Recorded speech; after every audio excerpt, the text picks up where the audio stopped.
Ah, que yo tengo que ver. Vale, vale. Cambiando de sitio ya. Vale. ¿No?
Continuamos con esta mesa en la cual se va a tratar el marco legal y los tipos penales. Tengo el honor de presentar a don Enrique Pedros Fuentes, fiscal de delitos de odio de Sevilla, con quien, bueno, ya en otras ocasiones hemos tenido ocasión de preparar algunas jornadas de formación. Decir, pues, respecto a su figura, pues que ha sido fiscal delegado de protección a las víctimas y es el actual fiscal delegado contra los delitos de odio y discriminación y fiscal coordinador de los cuerpos y fuerzas de seguridad. Colabora con ellos a través de su formación, a través de discursos, de distintos cursos y ponencias. Cuando quieras, Pedro, o sea, Enrique, perdón, puedes empezar a hacer tu ponencia. Muy bien. Muchas gracias, buenos días. Por supuesto, adherirme al agradecimiento que ya ha hecho mi fiscal de sala en cuanto al Colegio de Abogados de Málaga y Sevilla, la señora Camila, por invitarnos perdón, a participar en este congreso de gran relevancia. Me toca a mí hacer una primera visión en concreto de los tipos penales del delito de odio. Ya hemos escuchado una introducción, también nuestra organización, pero me corresponde hacer una pequeña introducción sobre un primer acercamiento sobre los delitos que realmente nos vamos a encontrar y sus elementos. Como ya se ha adelantado, estos delitos de odio surgen fundamentalmente por la intolerancia y el rechazo a personas que la persona que el sujeto activo que comete el delito considera diferentes. Empezamos con el antisemitismo, con el racismo, la xenofobia. Se han ido evolucionando en cuanto al abanico de sujetos pasivos que sufren este tipo de delitos, la aporofobia, etcétera. Y fundamentalmente siempre tienen un elemento común que es el desprecio a las personas que el sujeto considera que son diferentes a ellas.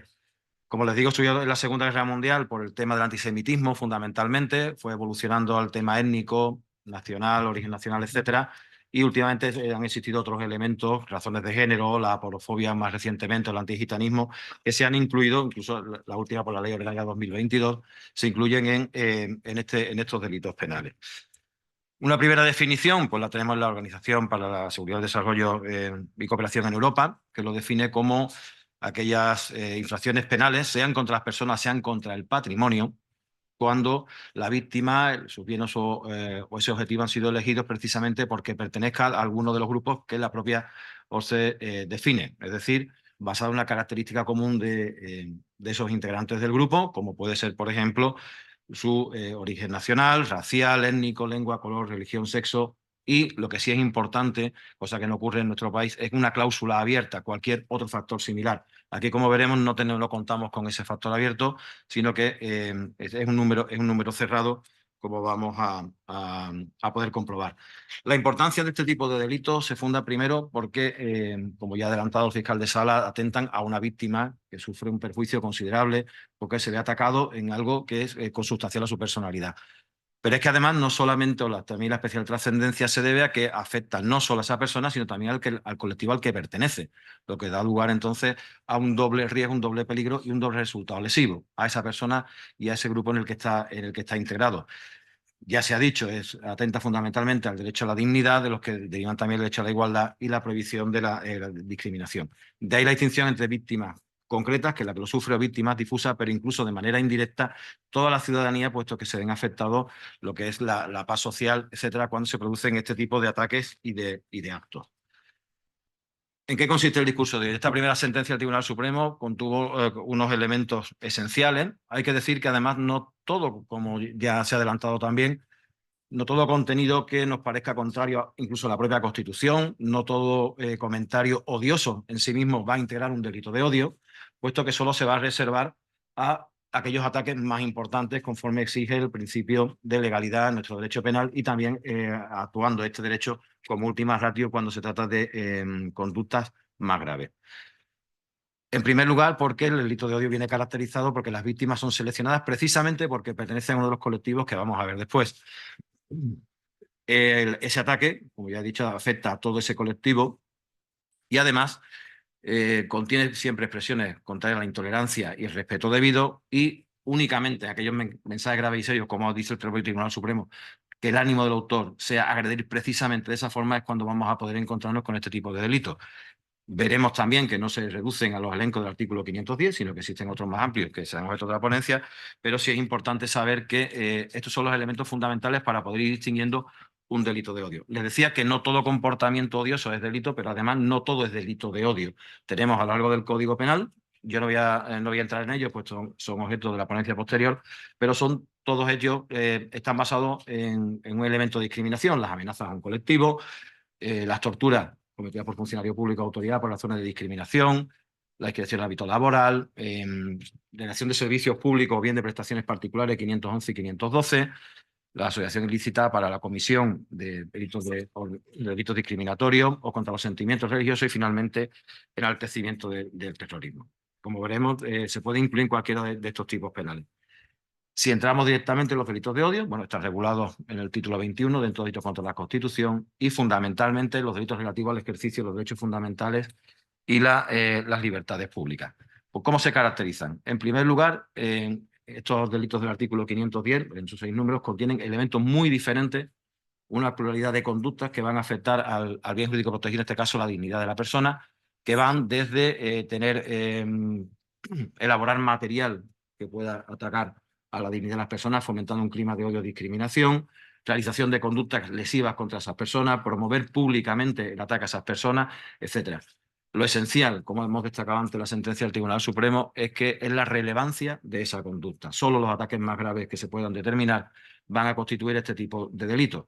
Y un tercer elemento que es esencial y precisamente donde radica muchas veces la dificultad está en la motivación discriminatoria. Se trata de un elemento tendencial, es decir, tenemos que acreditar que la intencionalidad de ese sujeto es precisamente atacar por un motivo discriminatorio y no por otro. Ya he hecho un poco, Miguel Ángel, la distinción cuando se trata de un insulto periférico dentro de una conducta que no tiene nada que ver. Y ese elemento de prueba, por supuesto, para este tipo de delitos, radica de una gran dificultad. Son además delitos de peligro abstracto, es decir, no necesitan que se produzca ningún resultado concreto para que podamos apreciar el delito de odio. No es necesario un ataque físico, sí es verdad que existe un tipo penal que lo contempla expresamente, pero se trata con la simple puesta en peligro, la generación de ese clima de odio, discriminación, la posibilidad de que ese colectivo se vea afectado, de que esa persona se vea afectada por esa conducta delictiva, ya es suficiente para poder apreciar este delito de odio. Bien, ¿quiénes serían las víctimas? Pues son únicas y exclusivamente las recogidas en el artículo 22.4 del Código Penal, también en el artículo 510, en orden a la apreciación de la agravante de discriminación. Esos grupos, como dirán ustedes ahí, pues son los antiguos racistas, antisemitas, antigitanos, que fue introducido recientemente, o cualquier otra clase de discriminación que se base precisamente en las creencias de la víctima, etnia, raza, la nación a la que pertenezcan, sexo, edad, orientación sexual o de género, razones de género, la aporofobia, exclusión social, que es otra de las incorporadas recientemente, la enfermedad que padezca o su discapacidad. Y lo que también es importante, con independencia de que esas condiciones concurran efectivamente en la persona sobre la que te caiga la conducta. Ahora veremos qué trascendencia puede tener eso en la aplicación de esta circunstancia agravante. Se trata además de un numerus clausus.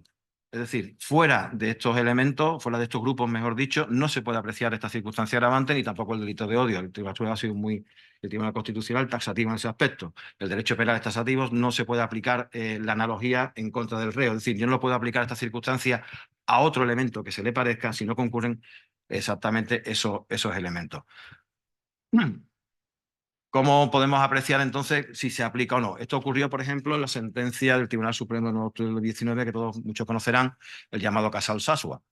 En este caso era un teniente, o sea, de la Guardia Civil, de la localidad de Alsasua, que salían con sus parejas de paisanos, tomaron unas copas y fueron reconocidos por un grupo, una serie de personas que están integradas en un grupo Abertzale, reconocido así por el propio tribunal, de ideología Abertzale y por tanto contraria a todo lo que representa el Estado español allí, y atacaron brutalmente, es verdad, a este tipo, vamos, a estas personas y a sus parejas, fundamentalmente a los dos guardias civiles. En principio fueron condenados por un delito de atentado agravado por su superioridad, pero no se aplicó la agravante del artículo 22.4. ¿Por qué?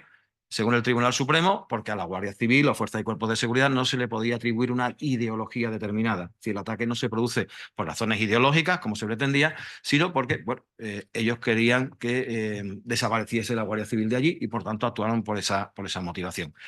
Sí es verdad que esta sentencia cuenta con dos votos particulares de Vicente Valle y Antonio del Moral, que decían justo lo contrario, que sí se debía apreciar el delito de odio porque la motivación del autor en este caso era contraria a todo lo que pueda representar el Estado y en este caso la Guardia Civil como tal, fuerza y cuerpo de seguridad del Estado en esa localidad, y como eran contrarias a ello, motivaron ese ataque, pero finalmente quedó como un voto particular, pero en realidad no se apreció. Por eso digo que se trata de un número clausus. ¿Cuándo aplicamos la agravante o cuándo aplicamos el artículo 510? Pues un poco procesalmente hablando, desde el punto de vista penal, como hacemos en el caso de la violencia de género. Es decir, como ha dicho antes Miguel Ángel, en un caso de un ataque físico, agredimos a una persona por su condición sexual, en el que el ataque lesivo sea, afortunadamente para ella, leve, lo que es un delito leve de lesiones, no puede quedar simplemente como tal delito leve. En ese caso, aplicamos el principio de especialidad y automáticamente salga el delito más grave, en este caso el artículo 510.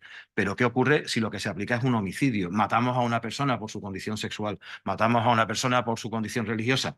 Bueno, en este caso tenemos un homicidio, tenemos un asesinato, pero se aplicará en este caso entonces la agravante del artículo 22.4. Es decir, no son contradictorios, se trata simplemente de complementar esa regulación penal, bien una vez en los delitos más graves aplicando la agravante, o bien cuando el resultado lesivo en sí mismo no es tan grave, el caso puede ser calificado como delito leve, pero sí tiene esa trascendencia de ataque a las personas en concreto por los grupos o colectivos especialmente protegidos, pues entonces sí aplicaríamos necesariamente el artículo 510 que vamos a ver a continuación.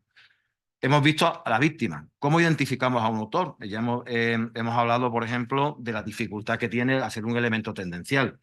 Lógicamente, habrá que actuar con distintos elementos que puedan concurrir a la comisión del delito para encontrarnos con que podemos acreditar que la única motivación de atacar a esa persona ha sido por su pertenencia a alguno de esos grupos especialmente protegidos. ¿Cómo?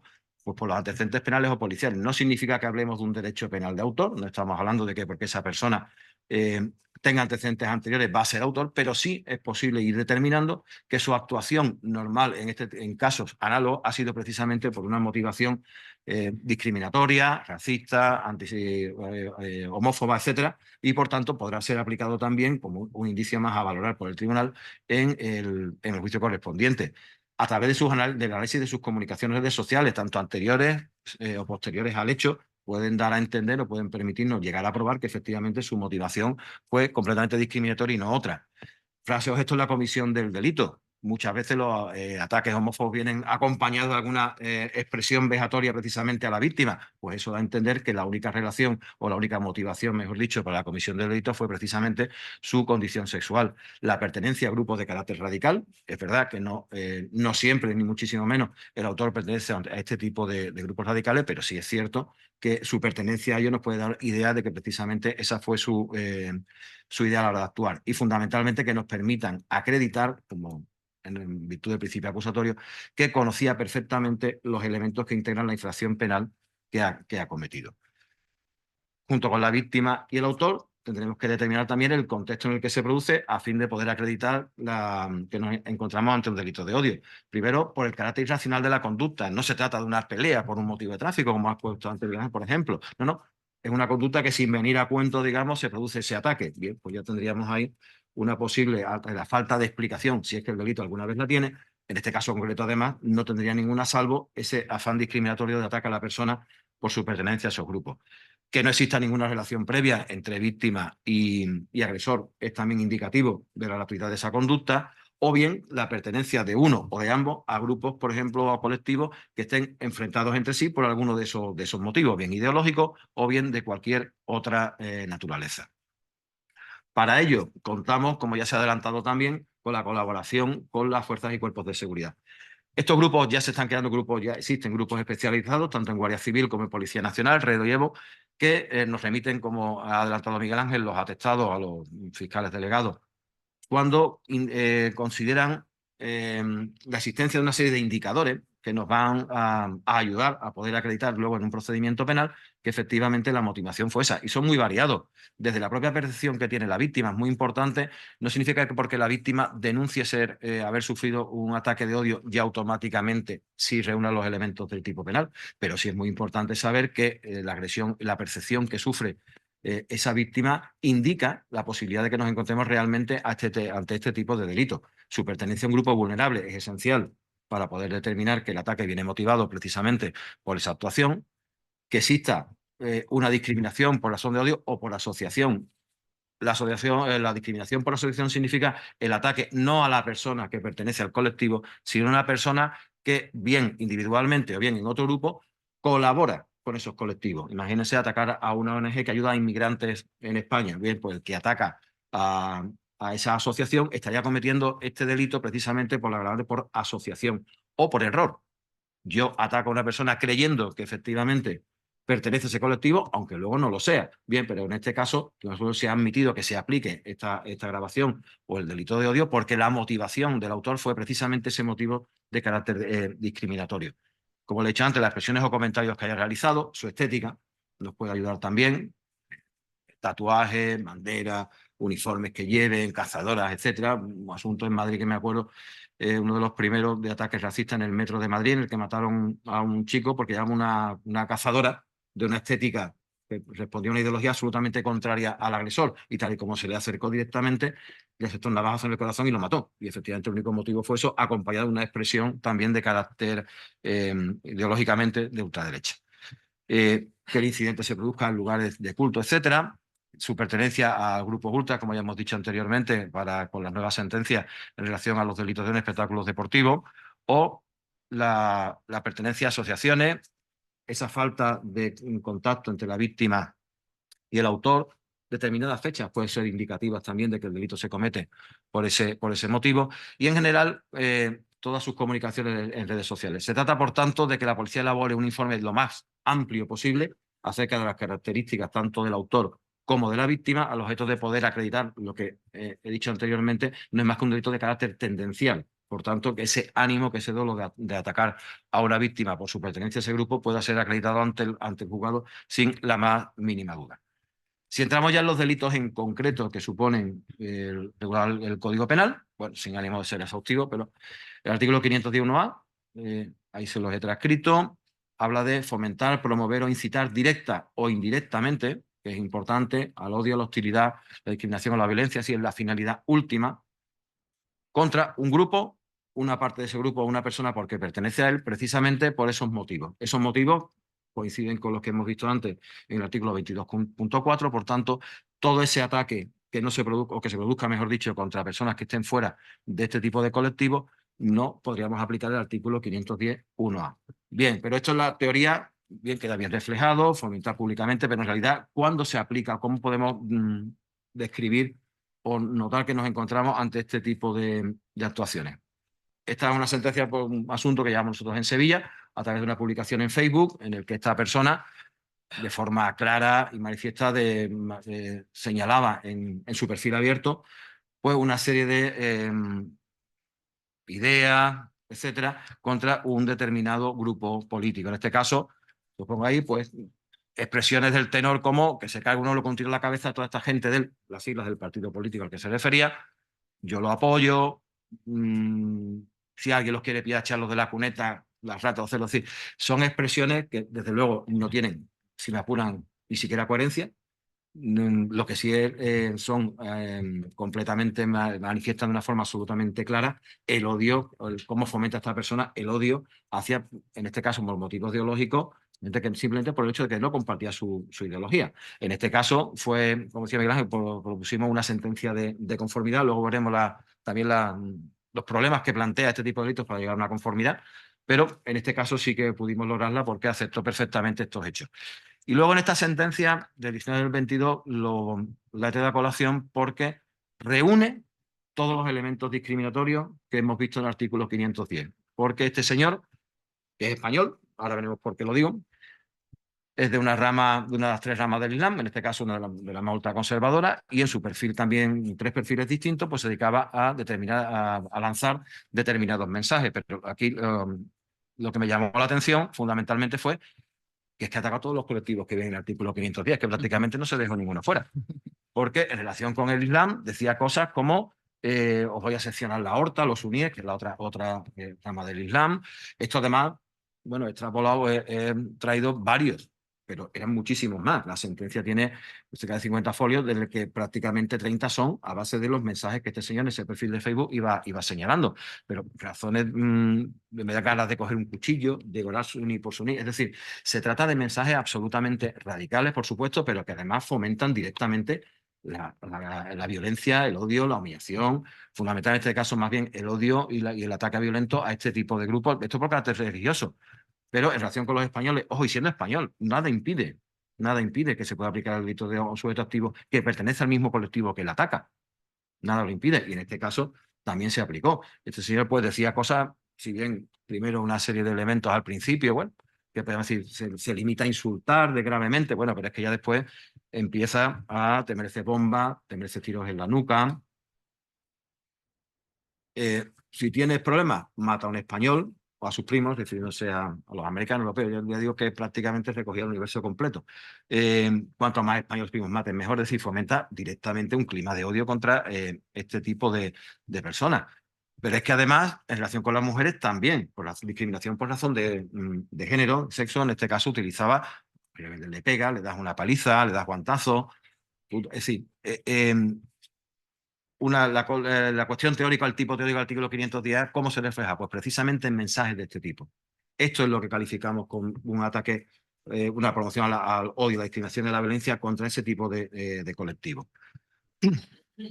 Y ya, por último, en relación a la ideología, digo que tocó todos los elementos discriminatorios, prácticamente no dejó ninguno fuera, y efectivamente fue condenado por un delito del artículo 510. Sin embargo, a pesar de que nos parezca un mensaje muy claro, pues la defensa, claro, como no puede ser de otra manera, entonces todos los eventos posibles para la defensa de este señor, y llega al Tribunal Supremo. ¿Y qué argumentos expone? Pues miren ustedes, primero, la libertad de expresión, no podemos olvidarla, que en España es un derecho fundamental, y se alegó que efectivamente este señor lo único que hacía era exponer sus ideas y que, por tanto, la libertad de expresión le amparaba en este tipo de delitos y que no tenía ninguna estrategia concreta ni organizó ningún ataque concreto a estos grupos. Y, en segundo lugar, decía que además que a estos mensajes nadie le había respondido y que, por tanto, si nadie le había respondido, no había ningún peligro y, por tanto, esa generación de peligro no se había producido para esos colectivos y, por tanto, no se podía aplicar el delito. ¿Qué le dice el Tribunal Supremo? Bueno, pues le dice justo lo contrario. Efectivamente, el derecho penal no puede impedir que un ciudadano odie, no puede impedir que exponga esos sentimientos contrarios, pero lo que sí puede y debe impedir el derecho penal es precisamente que a través de ese filtro de odio, de prejuicios, etcétera, se puedan promover conductas que efectivamente en sí mismas ataquen a esas personas o a esos colectivos a los que pertenecen. Y eso lo dejó muy claro. Más allá de la reflexión personal, aquí de lo que se trata es precisamente de que fomenta directamente ese ataque. Y además, insiste, no se trata de un delito de resultado. No hace falta que ningún ciudadano, ningún grupo acoja ese mensaje, lo haga suyo y realice actos de ataque directos contra esas personas. Basta con la promoción directa, o como decíamos antes, indirecta, para que este tipo penal se pueda producir. Por tanto, en este tipo de elementos con esas ideas, sí recogemos el artículo 510.1.1a. El apartado B hace referencia a, en este caso, la elaboración, la tenencia o la difusión de soportes, cualquier tipo de soporte, actos para incitar al odio y la hostilidad, la discriminación o la violencia, precisamente contra los grupos que hemos visto. Siempre se van a repetir esos colectivos especialmente protegidos. Y nos encontramos con dos tipos de conductas aquí, que es la fabricación del material o su distribución, difusión o venta. ¿Qué ocurre? Se trata de un comportamiento previo al 511A. Por tanto, es la preparación, la elaboración breve para lograr que después se pueda difundir ese mensaje. Por tanto, no es necesario que este señor sea el autor de un ataque posterior. Si lo fuese, entonces se aplicaría el 511A, prevención delictiva, digo ustedes del Código Penal, y por tanto, si con ese material finalmente se utiliza para la comisión de este tipo de actos que hemos visto antes, sí aplicaríamos ese delito. Si no, la mera tenencia, elaboración o difusión de este tipo de soporte, aptos precisamente para realizar estas funciones, sí serían constitutivos de este delito. Por supuesto, ese contenido tiene que ser idóneo para promoverse ese clima de discriminación o de humillación o violencia. No todo soporte porque nos parezca ofensivo va a reunir estas características, sino solo, como he dicho antes, aquellos ataques de carácter más grave. El apartado C, voy rápido si voy bien. Aquí se trata fundamentalmente de la negación, es decir, cuestionar que efectivamente se hayan producido en un primer momento crímenes contra la humanidad o el enaltecimiento, la alabanza del autor de ese tipo de delito, o minimizar, por supuesto, de una forma grave e importante, la importancia y la trascendencia del delito de odio. Tiene que ser, claro, como hemos dicho siempre, la trascendencia suficiente para provocar esa discriminación o violencia. No, el humor negro no tiene, por muy rechazable que nos parezca, no siempre, ni mucho menos va a ser delictivo, pero sí, cuando traspasa ciertos límites que han de ser evaluados por el tribunal, como hemos dicho anteriormente, sí puede dar lugar a este tipo de delitos. El segundo delito, pero que en el fondo creo que de los que más se aplica junto con el 511A, es precisamente el recogido en el apartado segundo, porque en lugar de hablar aquí más difusamente, un ataque al colectivo, etcétera, aquí ya hablamos de lesionar la dignidad de una persona concreta. Si es cierto que a esa persona se le lesiona su dignidad precisamente porque pertenece a uno de esos grupos, pero ya hablamos de ataques más concretos. Es lo que les decía antes.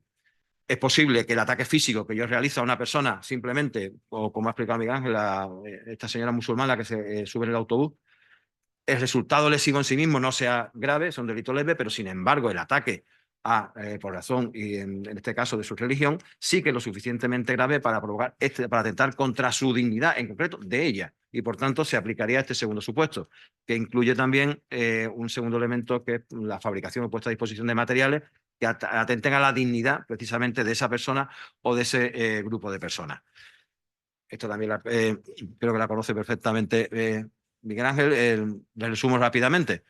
En Barcelona, un grupo radical, también acreditado por el tribunal que juzgó y después por el Tribunal Supremo, pertenece a un grupo contrario precisamente a todo lo que represente el Estado español en Barcelona, con ese tipo de ideología, y atacan a se montó una carpa en la que había dos chicas con banderas españolas, etcétera, en la que promovían que se pusiesen pantallas gigantes en Barcelona para seguir los partidos de la selección española en la Eurocopa.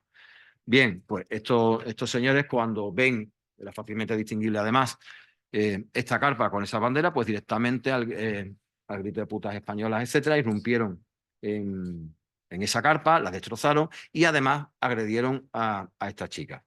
Bien, esa agresión, afortunadamente, eran delitos leves en el sentido de que precisaron solo una asistencia facultativa. Sin embargo, se aplicó perfectamente el artículo 510 2A por atentar contra la dignidad. Como dice el Tribunal Supremo en esta sentencia, se basaba precisamente en que pertenecían las víctimas, en este caso a una nación, a la nacionalidad española, a su nación, y por tanto ese fue exclusivamente el motivo del ataque, acreditado precisamente por la pertenencia a esos grupos radicales de los autores y también por los gritos, frases, etcétera, que decían mientras las estaban atacando.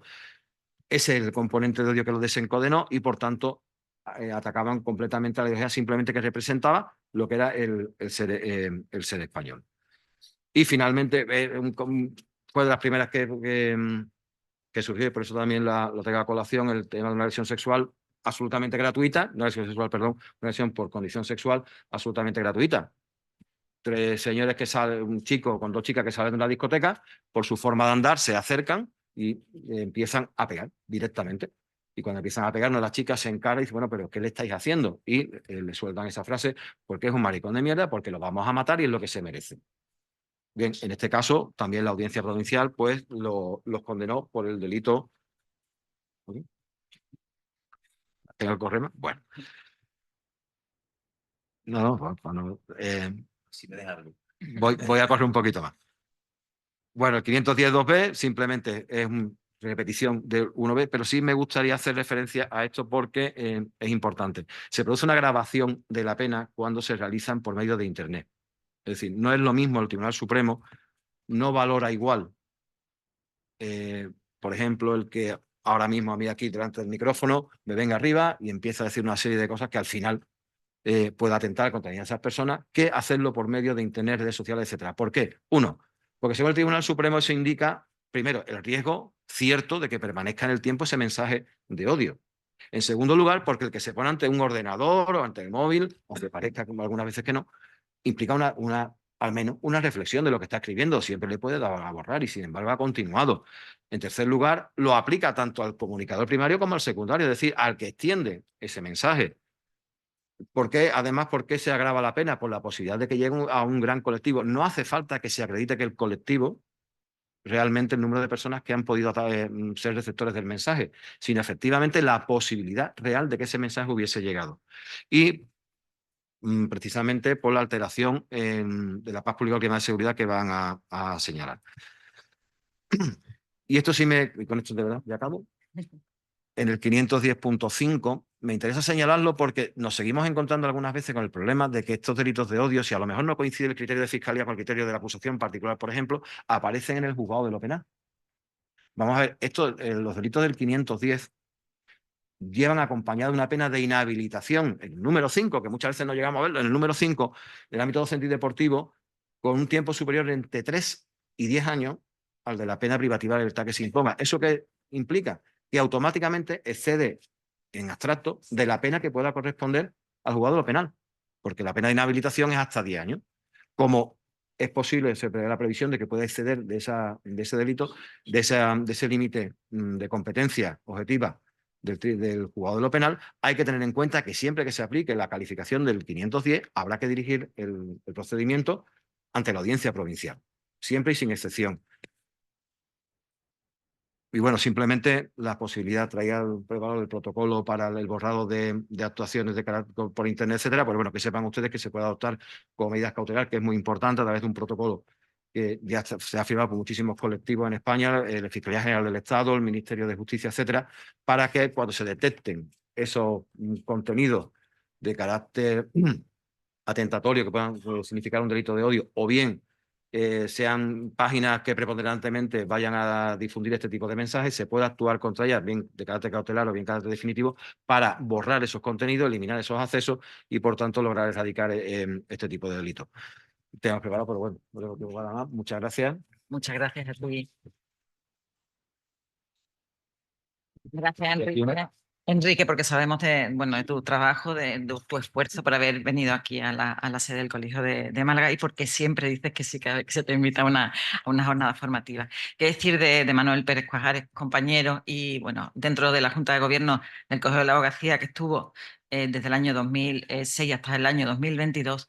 Fue el propulsor precisamente de la creación del turno de delitos de odio con una propuesta que se hizo y que acogió, reactivando la Comisión de Derechos Humanos del Colegio Penalista de reconocido prestigio. En la actualidad es el director del máster de acceso a la abogacía por parte del ICAS y, bueno, ha sido, entre otros méritos que tiene, distinguido por el Consejo General de la Abogacía Española con la medalla al mérito en el servicio de la abogacía. Te doy la palabra, Manolo. Gracias, Olga. Buenos días a todas, a todos por asistir y a los que nos ven desde casa. Gracias al Ilustre Colegio de Abogados de Málaga, al Colegio de Sevilla, a Camila, a Carmen, muchas gracias, a mi querida Charo por acordarse una vez más de mí e invitarme a este congreso.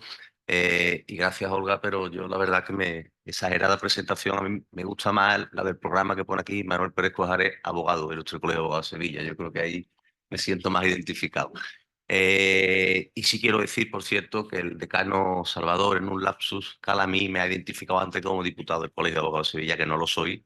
No vengo aquí en representación institucional, ni mucho menos. Soy un abogado más de a pie. Sí, es verdad que está muchos años y por eso él pensaría que todavía sigo por allí, pero ya me fui. Bueno, yo tengo que ser muy breve también, el tiempo nos come, se nos ha echado lo alto y ni quiero quitar tiempo de la pausa del café para vosotros, ni quiero meterme en la ponencia de Charo, que viene luego de la pausa. Intentaré ser rápido. Os intento explicar cuál va a ser mi intervención, el marco de mi intervención, que está titulado dentro del marco que se nos dio del programa, como marco legal o marco normativo, y los tipos penales.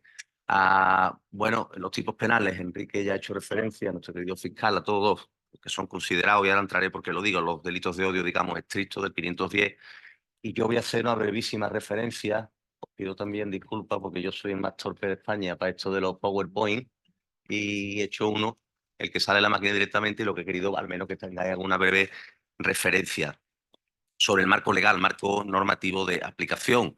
Como veis ahí, obviamente, desde la Declaración Universal de Derechos Humanos, ya del año 1948, artículo 1, evidentemente todos los seres humanos nacen libres iguales, y el 2, y efectivamente ya establecía sin distinción alguna de raza, color, sexo, idioma, religión. Posteriormente el Convenio Europeo para la Protección de los Derechos Humanos y de las Libertades Fundamentales, del 1950, que establece en el artículo 14 expresamente ya establecía la prohibición de toda discriminación, y el protocolo 12, que es un protocolo adicional del Consejo, y que su finalidad era aumentar precisamente la protección contra la discriminación.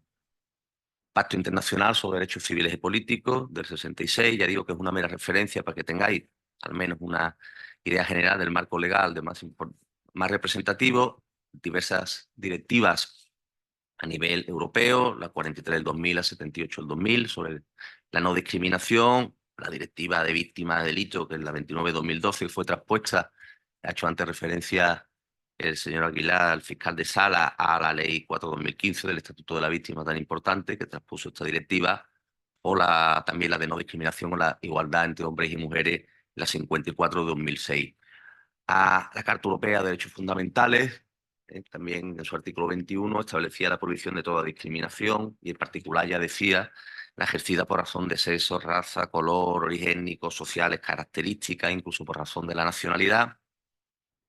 El Tratado de la Unión Europea también establece en sus artículos 2 y 3 expresamente la igualdad y la no discriminación, además como fundamento y finalidad precisamente de la propia Unión. El Tratado de Funcionamiento de la Unión Europea del 25 de marzo, los artículos 18 y 19 también, al igual que eso, nos hablan de prohibir toda discriminación, incluso por razón de nacionalidad, y además fuerza al Consejo, insta al Consejo a que adopte todas las acciones adecuadas para luchar contra la discriminación por motivos de sexo, origen racial, étnico, religión, convicciones, etcétera. Y ya, lógicamente, dentro de la normativa, ya digo que paso casi de pasada, pues obviamente nuestra Constitución, ya ha hecho referencia también antes nuestro fiscal de sala, del artículo 1, de la regulación de esos derechos inalienables, el artículo 9.2, el 10, obviamente, de nuestra dignidad, y del 14 que decimos en cuanto a la igualdad, es decir, todo ese marco normativo que tiene el respaldo propio de nuestra Constitución. Y ya a nivel más centrado, el Estatuto de los Trabajadores, evidentemente en materia de no discriminación laboral, la LISO, incluso la Ley de Infracciones, el Código Penal, por supuesto, que es lo que nos trae hoy aquí, y que hablaré un poquito ahora de algunos tipos penales, y lo he puesto ahí, aunque no se trata de marco legal, pero muy importante y cada vez además más profuso, todo el tema del derecho administrativo sancionador, sobre todo en el ámbito del deporte, de la violencia, de los comités que hay creados, etcétera, etcétera, etcétera. Como digo, lo dejo ahí, obviamente habrá que desarrollarlo, si tenéis interés se podrá ir viendo. Bien, con respecto a los tipos penales, yo cuando nos dieron la posibilidad de intervenir aquí y teníamos una misma ponencia, mi querido fiscal Enrique Pedros y yo, pues un poco llegamos al intente de esta división. Él ha cogido el 510, y yo de alguna manera, y ahí lo explico, pues voy a hacer referencia a aquellos otros delitos que doctrinalmente siempre ha habido. En cuanto nos metemos con autores y con doctrina y con diversos catedráticos, cada uno tiene su guerra y son interpretaciones, y bueno, nuestro Código Penal es cierto que no establece, no hay ningún título, ningún capítulo expreso que de una forma estructurada, como sabéis, regule los delitos de odio. Igual que tampoco existe un concepto de delito de odio como tal. Entonces sí ha habido diversos autores que han ido, bueno, aproximando, algunos tienen lo que llaman una visión estricta de lo que es el delito de odio, que muchos sitúan precisamente en los únicos tipos penales que hacen referencia a la palabra odio, son el 510, 510 515.4, que ahora los veremos, de asociación ilícita para cometer estos delitos. Hay otros que lo llaman, lo que pretenden hacer, y ahí lo pongo, Landa Gorostiza, Laurenzo, que es catedrática de Málaga, Derecho Penal, creo que sigue aquí, y que sin embargo sí hablan de un sentido más amplio, como digo, o que incluso directamente le gusta hacer la distinción, que yo la prefiero también. A mí me gusta el concepto de delito de odio solo a esto de sentido estricto, y al resto los titulan como delito de discriminación, o lo que llamamos delito discriminatorio, que también aquí es el título de la jornada. Y yo pues un poco voy a intentar muy de pasada hacer referencia a estos otros tipos penales que están desperdigados por el Código Penal y que hacen referencia a estos delitos de discriminación. No voy a hacer referencia, ya lo ha hecho el fiscal Pedroja al artículo 22.4, a la agravante genérica.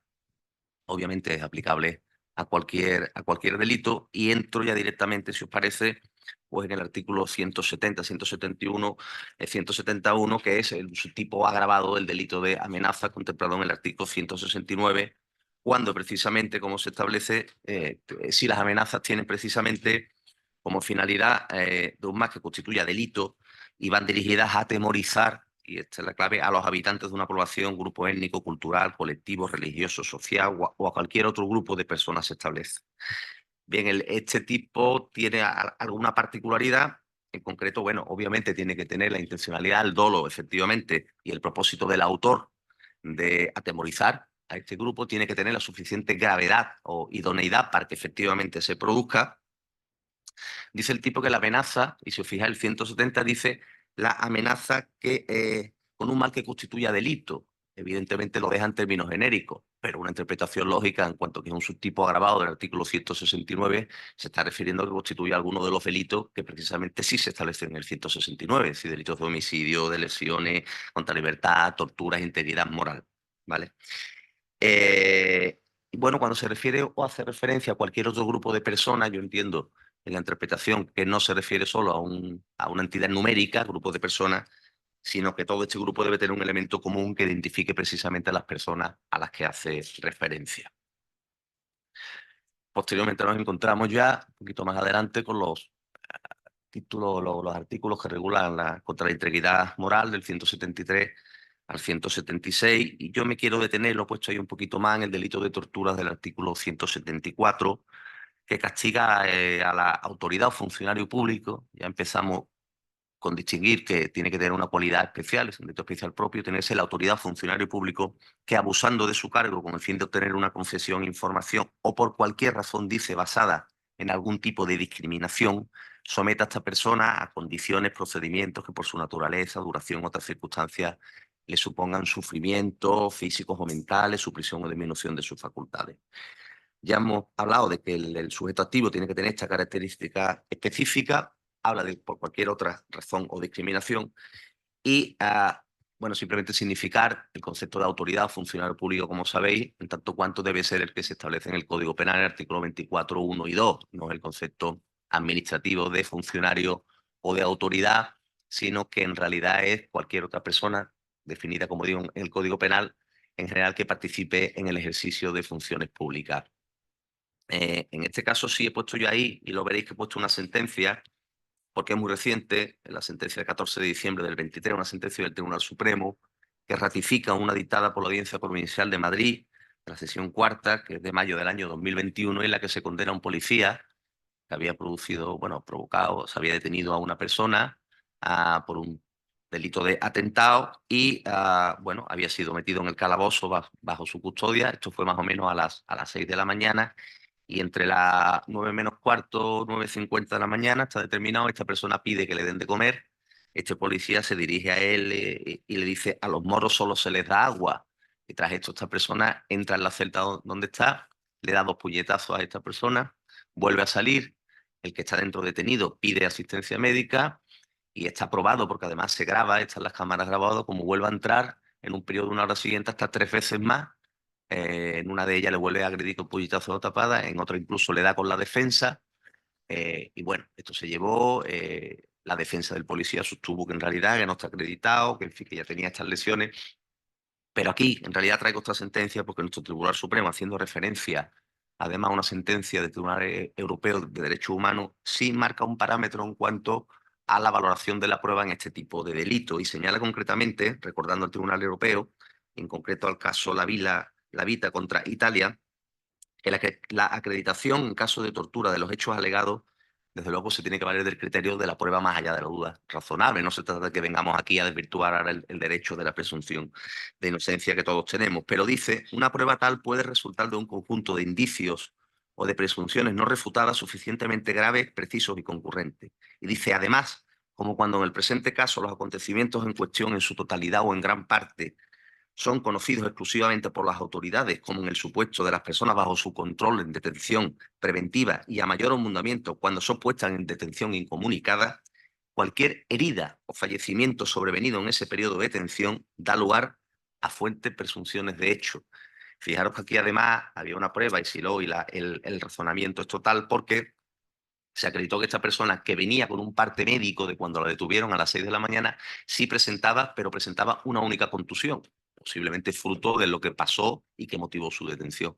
Cuando a las 12 del mediodía después de hecho es llevado, pues tiene un parte médico que da terror y sin embargo fue condenado por un delito de tortura, se confirmó 2 años y sin embargo hubo un delito leve luego, porque tenía contusiones por todos lados, emitoras incluso, pero no llegó a la entidad porque no superaría esa primera asistencia, ¿vale? Y además porque se comprobó las cámaras de seguridad cómo entraba y salía esta persona 2 o 3 veces, la persona condenada a la celda, ¿vale? Con lo cual concordaba con todo esto. A continuación tenemos el artículo 314 del Código Penal, que es un delito contra la discriminación laboral, un tipo delictivo también complejo, por lo que ahora veremos, dice lo que produzca una grave discriminación en empleo público o privado por razón de su ideología, sexo o religión, va hablando más adelante, se castiga la discriminación, como veremos, en el ámbito laboral. Sí pongo puesto entre paréntesis Ley Orgánica 821, mucho de ello porque es la última modificación en la reforma que ha habido, en este caso a través de la Ley de Protección Integral a la Infancia y a la adolescencia frente a la violencia.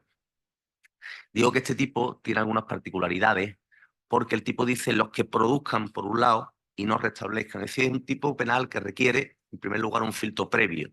Tenemos que acudir a la jurisdicción, ya sea al derecho administrativo, porque hablamos en este caso de funcionario, puede ser público o bien al ámbito laboral, porque nos tienen que acreditar que realmente ha habido una previa discriminación. No podemos presar tuguino directamente a la vía penal. Pero además, porque el tipo penal, si os fijáis, dice los que produzcan, pero además dice y no restablezcan una vez que han recibido, te lo exige el tipo penal. Ten en cuenta que estamos además en tipos penales siempre, no cabe hacer una interpretación extensiva y mal amparte, sino con el principio de tipicidad. Entonces, y los que no restablezcan una vez además que hayan sido requeridos y satisfagan las condiciones económicas. Claro, primero pasamos el filtro, pero además el tipo penal ha habido muchas discusiones sobre si, tal y como viene redactado, dice los que produzcan y después dice y no restablezcan, que estamos hablando de la misma persona, se tiene que exigir la misma persona. Y ahí hay mucha discusión doctrinal. Yo considero que no, ya lo adelanto, porque además eso crearía unas lagunas de punibilidad tremenda. Puede ser una persona que cometa el sujeto activo del delito el que no restablezca, que es lo normal, porque pensemos en un empresario, en un empleador, quedaría impune si no es el mismo en una gran empresa. Una pyme chiquitita, posible que el que produzca aquella situación de discriminación sea el mismo que luego es ordenado a que se restablezca y no lo haga como establece el tipo. Pero una gran empresa, difícilmente el CEO o el director general, que será el llamado a restablecer la situación cuando le dicen, oye, que ha habido una causa de discriminación, si no se prueba que es el que la ha producido, quedaría impune. Entonces yo creo que son conductas en ambos casos que se pueden cometer independientemente y que evidentemente el tipo no impide que los cometan varias personas porque habla en términos plurales, aunque evidentemente también puede ser la misma persona la que produce y la que luego no restablece. El término cuando habla de gravedad, fijaros que dice gravedad, yo creo que está referido al impacto negativo en el derecho fundamental a no ser discriminado, no a las consecuencias en sí para el trabajador o incluso a los efectos que tenga sobre el trabajador, sino que la gravedad es la propia discriminación por la que se toma esa decisión. Sigo avanzando, voy bastante rápido porque si no nos comemos el tiempo. Los artículos 511 y 512 del Código Penal que establecen, pues bueno, aquellas situaciones de denegación discriminatoria, por caso discriminatoria de prestaciones a las que se tiene derecho. El 511 nos habla del servicio público y el 12 lo veremos ahora de privado o empresarial, ¿no? En el ámbito de relaciones entre particulares. ¿Qué tiene este tipo penal del 511 bajo mi punto de vista? Bueno, nos habla, lo puede cometer el particular, el tipo básico te dice el particular encargado de un servicio público ¿vale? Que deniega una prestación a una persona, pero dice a la que se tenga derecho. ¿Vale? Cuidado ya con esa nota de a lo que se tenga derecho. El apartado 2 recoge cuando un subtipo que va dirigido a una asociación, fundación, sociedad o corporación o contra los miembros de las mismas por los referidos motivos, es un tipo idéntico. Y finalmente el apartado tercero del 511 prevé una grabación específica entre los dos apartados anteriores, castigando más gravemente los hechos cuando son cometidos por funcionario público. Vuelvo a repetir que en el concepto de funcionario que establece el artículo 24 del Código Penal. ¿Qué ocurre con esto? Y también se ha debatido mucho, se ha debatido lo del servicio público. Porque claro, ¿qué es servicio público? Hoy en día ha cambiado mucho. El servicio público que antes entendíamos no es el servicio público que hay ahora, porque hay muchas actividades de interés económico general que se prestan. Pensemos telecomunicaciones, servicios, correos, que hoy en día han pasado a ser de una titularidad privada. Sin embargo, el Estado es un garante de que se establezcan en unas condiciones mínimas. Hay una definición que a mí me gusta mucho. Lógicamente, el Código Penal tampoco establece un concepto de servicio público. Tenemos que ir por reenvío otra vez al derecho administrativo. A mí me gusta una definición que he encontrado y que defina a este, desde el punto de vista conceptual de este tipo penal y a efectos jurídico-penales, aquellas actividades prestacionales de interés general dirigidas a satisfacer, de acuerdo con los principios de igualdad, regularidad y continuidad, determinadas necesidades que se estiman imprescindibles para la vida y respecto de las cuales el Estado asume, y es lo importante, al menos una posición de garante, preveyendo para ello mecanismos de financiación. ¿Vale? Desde este punto de vista tenemos que entender este servicio público. Y en el tipo público, precisamente en el 511, no crea demasiados problemas el término que veremos ahora de prestación a la que se tiene derecho. Parece que está como más claro. Sin embargo, a continuación nos metemos en el artículo 512, que es un tipo penal idéntico en la acción comisiva de negar una prestación, pero te dice también a la que se tenga derecho, pero sin embargo es en el ámbito, que lo dificulta, en el ámbito de las relaciones entre particulares, en el ámbito profesional, en el ámbito empresarial. Y ahí sí que ha habido una gran discusión. De hecho, hay autores doctrinales que propugnan por la desaparición incluso de este tipo penal, alegando a los consabidos principios de intervención mínima, de carácter fragmentario, de última ratio del derecho penal, y lo hacen basándose precisamente en este concepto de que establece el tipo penal. Vuelvo a hablar de la tasatividad de los tipos penales, que no nos permite una interpretación extensiva o in malam partem, pero habla de la prestación a la que se tiene derecho. Nosotros somos abogados, somos profesionales. Una persona que viene a que nos hagamos caso de su, en fin, viene a contratarnos y nosotros le decimos que no nos da la gana de llevarlo. Porque sea negro, porque sea moro, porque sea gitano. Digo, bueno, yo soy un profesional, yo no me hago cargo de esto. Y el problema de los que ponen este acento en existe un derecho a esa prestación. Esa persona que viene a nuestro despacho tiene un derecho o una expectativa de derecho a que yo sea su abogado. Que muchos pueden pensar, pues no. Si yo pongo el foco en la expectativa de derecho, lo público puede ser, pero lo privado, o yo tengo un arrendamiento, una casa o una venta. A mí alguien me obliga a que yo tenga que arrendarle al que sea, o yo libremente en mi autonomía, porque evidentemente la autonomía de voluntad de las partes y en la discusión que se tiene, puedo o no. Yo entiendo que sí, que el tipo tiene que continuar, pero porque el foco no hay que ponerlo en la prestación de derecho, sino el motivo. El tema no es si esa persona tiene una expectativa de derecho, sino si el motivo no es un motivo mínimamente objetivo, si el motivo se basa exclusivamente en un motivo de pura discriminación sobre esa persona. Un motivo establece, y había una sentencia que la recalqué, que nos hablaba de, no es el derecho a la prestación, sino el trato desigual injustificado, el acto de menosprecio a la persona en sí, ya sea una autonomía entre particulares de la voluntad o no.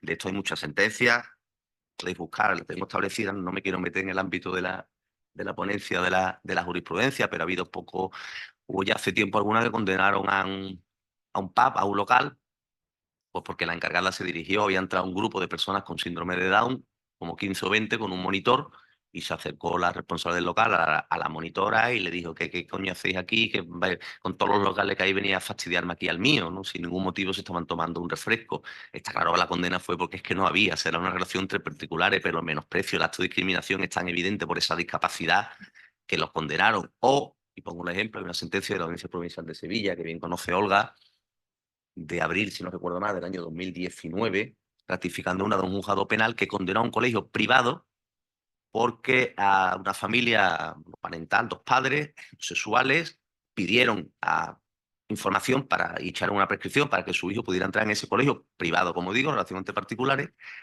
Y además fue muy curioso porque me imagino que el colegio advertido no les quiso decir no, porque ustedes dos son homosexuales, no queremos aquí en este colegio a un niño con dos padres, una familia monoparental, homosexuales, no. Sino que hizo fue dándole larga a información que pedía. Cuidado que los padres nunca negaron en la solicitud su condición. Decían que era una familia homosexual y lo pusieron y pedían datos sobre el comedor, el coste, los servicios. Fueron darle larga la información, le pedían otra vez, no les contestaban, fueron. Lo que pasa es que la abogada lo hizo francamente bien, fue preconstituyendo pruebas y al final lo que le dijeron es que ya está lleno esto. El cupo está cubierto, había un cupo realmente y ya se ha cubierto el cupo. Bueno, pues se condenó por la audiencia y se acreditó evidentemente que en esa relación, por mucho que hablemos de prestación de derecho o no, el motivo había sido discriminatorio. Voy terminando porque si no lo llevamos. 515.4. 515.4 sí es considerado por los autores como uno de estos delitos de odio en sentido estricto. Todas cosas porque contempla la palabra odio, que es el delito de asociación ilícita en el apartado 4, precisamente de aquellas personas que se asocian para fomentar, promover o incitar directa o indirectamente al odio, la hostilidad, la discriminación, etcétera. Y es reconocido, como digo aquí. 522, 525, muy particularmente 524, 525, delitos contra la libertad de conciencia, los sentimientos religiosos, la profanación y el escarnio. Yo lo comentaba ayer, que estuvimos charlando un rato, son tipos penales que están en la cuerda floja, muy en la cuerda floja. Se ha dictado ya por la Comisión de Justicia del Senado del año 2021 la modificación sustancial, en su caso, la derogación de estos delitos.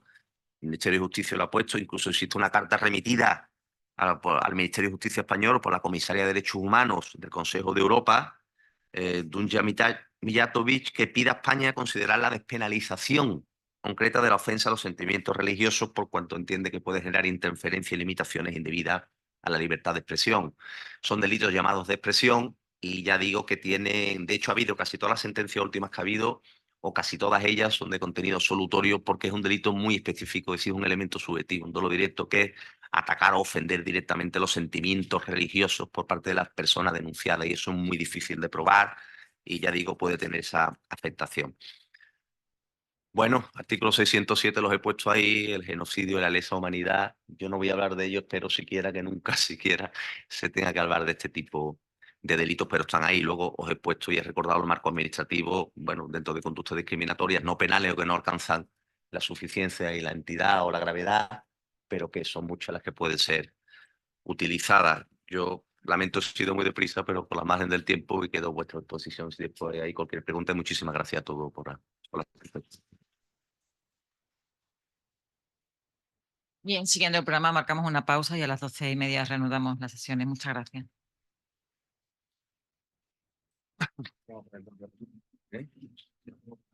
Yo sé que lo mío es, yo lo decía, no sé si yo cogí el PowerPoint y le di al botón. Le estaba dando para ponerlo en grande y no podía.